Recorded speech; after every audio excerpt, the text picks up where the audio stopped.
One of the biggest misconceptions that I think people have about partnering and collaboration is that an effective partnering exercise looks like everybody being in agreement and everybody having really great relationships all the time. And in fact, I would say the opposite. I would say that that's a very ineffective partnership because what is it yielding? And I think that that's really the value of conflict, if it can be harnessed, is to challenge our perspectives that we have, because none of us hold a single truth about the world. There is no such thing. But it challenges the perspectives that we have, and if harnessed correctly, can lead to a greater understanding of what it is that we're trying to do. And so I think conflict has to be expected to be and planned to be an important element of an effective partnership.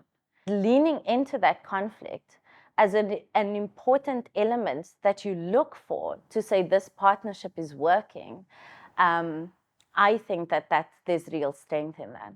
And when I say lean into the conflict, I mean be curious about it. You know, I've often facilitated groups where conflict has arisen, and immediately in me it invokes a panic because you think that this process that you've crafted is going awry because of it.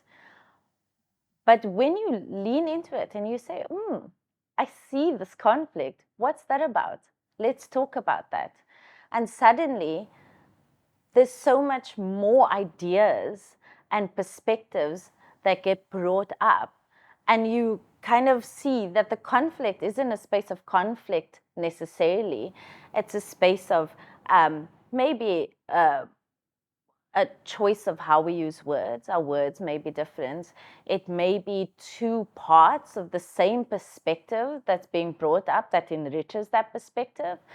But in any of those cases, I do think that being curious about conflict and asking ourselves the question, like, why is this conflict here? What can we learn about it?